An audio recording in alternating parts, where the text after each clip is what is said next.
have to say that, and I think I speak for everyone, that my heart goes out to you and your family for what you've gone through the last 2 years. Oh, thank you. I just can't imagine what that has been like and how you've pulled through. So I want to say... Like, that's so kind of you. That's so sweet. And it's been a rough time. It really has.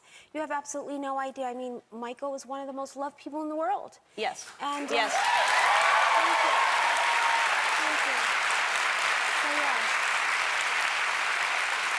And so you were, I mean, what a shock. I mean, we were just talking to Christian, and this rumor comes up, and he's calling his kids saying, I'm okay.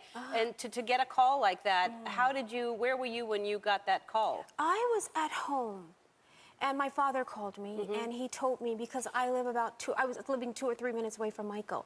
And he said, you got to get over to his house. That's what he told me. And he said, they said he's sick. He's sick and he needs to go to the hospital. And then he called me back again and says, no, go to the hospital now.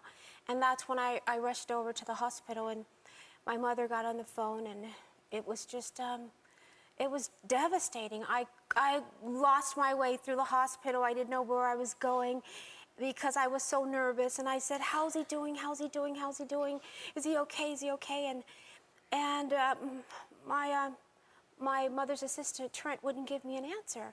And my mother, I heard her yelling, who is that? He said, it's Toya. And she grabbed the phone and she screamed as loud as she could. She just said, he's dead.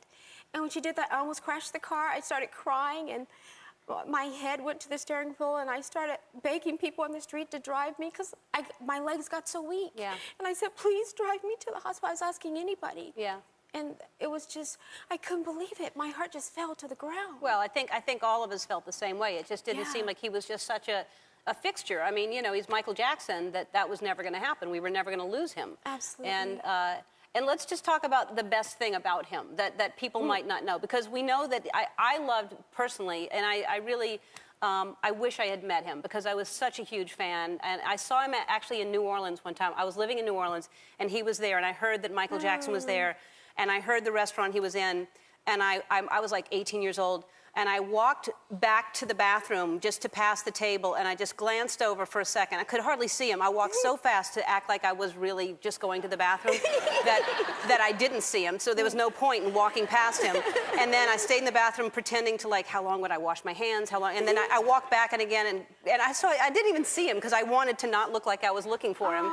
Cute. But I just was a huge fan. I thought he was, and I loved the music that he wrote, which was all about healing the world and being Absolutely.